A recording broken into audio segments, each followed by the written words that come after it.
قل يا عبادي الذين أسرفوا على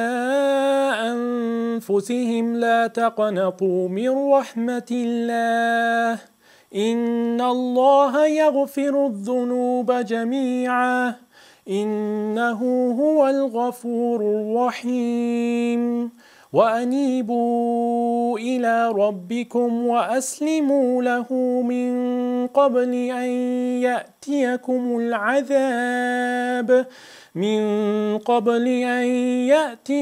العذاب ثم لا تنصرون واتبعوا أحسن ما أنزل إليكم من ربكم من قبل أن يأتيكم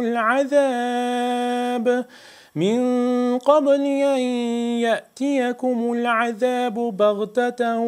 وأنتم لا تشعرون. I tell everyone who hears my voice that, in spite of the trials and tribulations, a bright and promising future is in store for Islam and its champions, and a bleak and barren future is in store for unbelief and its advocates and helpers. So, if you are not on the side of Islam, or are in the ranks of its enemies, then ask God for guidance and make the right choice and repent before it's too late.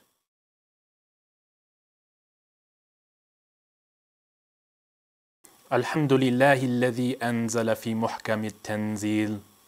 فهزموهم بإذن الله وقتل داود جالوت وآتاه الله الملك والحكمة وعلمه مما يشاء ولولا دفع الله الناس بعضهم ببعض لفسدت الأرض ولكن الله ذو فضل على العالمين والحمد لله القائل إذ تبرأ الذين اتبعوا من الذين اتبعوا ورأوا العذاب وتقطعت بهم الأسباب وقال الذين اتبعوا لو أن لنا كرة فنتبرأ منهم كما تبرأوا منا كذلك يريهم الله أعمالهم حسرات عليهم وما هم بخارجين من النار والصلاة والسلام على المبعوث رحمة للعالمين قدوة السالكين وإمام المجاهدين نبينا ورسولنا محمد وعلى آله وصحبه ومن تبعه بإحسان إلى يوم الدين. All praise is due to Allah, who sent down in the perfect Quran. So they routed them by the permission of Allah, and David slew Goliath, and Allah gave him sovereignty and wisdom and taught him of what he pleased. And were it not for Allah repelling some people by others, the earth would be full of corruption, but Allah is the Lord of grace to the worlds. And all praise is due to Allah, who said, if they could only see, when those who were followed shall disown their followers, and shall see the punishment, and all their ties to each other shall be cut. And the followers shall say, if we could only return, we would disown them just like they have disowned us. Thus will Allah show them their deeds as regret for them, and they shall not come out of the fire. And may peace and prayers be upon he who was sent as a mercy to the worlds, the role model of the travelers, and leader of the Mujahideen, our Prophet and Messenger Muhammad, and upon his family, companions, and righteous followers until the day of resurrection. Amma ba'd. In light of the unmistakable defeat of America's crusades in Afghanistan and Iraq, and crushing blows being taken by its allies, proxies, and puppets around the world, and as America's senior officials shuttle back and forth from one crusader disaster zone to another in a desperate attempt to salvage what remains of America's prestige, and after Bush brought together his loyal puppets in Annapolis to agree on the Judaization of Palestine, we felt it necessary to address the American people and explain to them some of the facts about these critical and fast-moving events decisive to the history of America and the world. The first question Americans might ask is, has America really been defeated? The answer is yes, and on all fronts. American and coalition officials have stated repeatedly that they are unable and unwilling to face the Mujahideen in Iraq and Afghanistan militarily, but are still trying to win the battle for hard lines, which they have also lost in spectacular fashion, despite the equally spectacular amounts which they've spent in payoffs and propaganda, as they prepare to hand the whole mess over to their local proxies, who, assuming they already haven't, shall soon come to rue the day they sold their souls and religion to the American devil and joined forces with the enemies of Islam and Muslims. As for the refusal of most of your leaders to openly admit defeat to you, the American public, and contradictory statements they make to the media,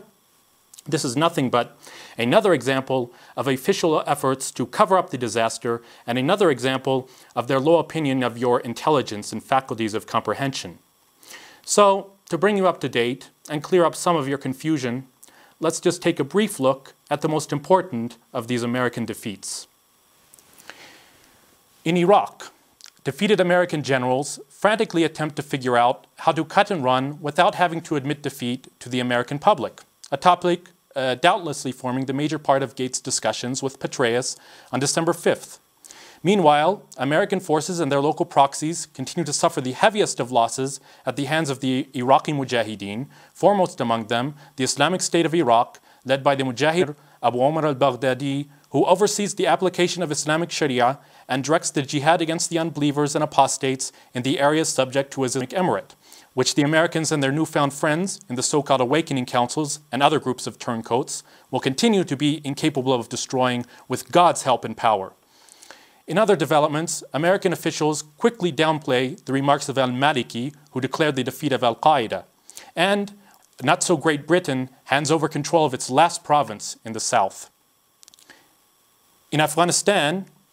bruised and battered NATO forces, at first willing partners in a coalition they had assumed was victorious, are now unwilling to commit more than they already have, and instead are preparing to pull out, despite America's urgent pleas for them to stay on to the bitter end to cover its own retreat, and despite Gates' master document and numerous cross-Atlantic salvage missions and visits to Kabul. The Mujahideen of the Taliban and Al-Qaeda, under the leadership of Mullah Muhammad Omar Mujahid, now have a permanent presence on 54% of Afghan soil, according to recent Crusader reports, and in the areas under their control, implement the Islamic Sharia, which the Americans and their proxies and puppets came to destroy. And in a measure of just how desperate their situation has become, the coalition and their Karakuli-crowned puppet king could find nothing better to celebrate than the recapture of a single district center in Helmand, which their combined forces remained incapable of retaking for 10 whole months. Meanwhile, Brown of Britain talks about supporting efforts to induce Afghans to give up what he calls violence against the coalition and learn to live in peace with the infidel. It is clear Brown doesn't know much about Afghans. In Somalia, Africa's worst humanitarian disaster, according to recent international reports, no thanks to the meddling of America and her allies, America's savage Ethiopian proxies and their Somali hunting dogs suffered defeat after defeat at the hands of Al-Shabaab al-Mujahideen, prompting Rice's emergency visit to Addis Ababa to discuss the crisis and the developing threats to America's plans in the Sudan and elsewhere in Africa.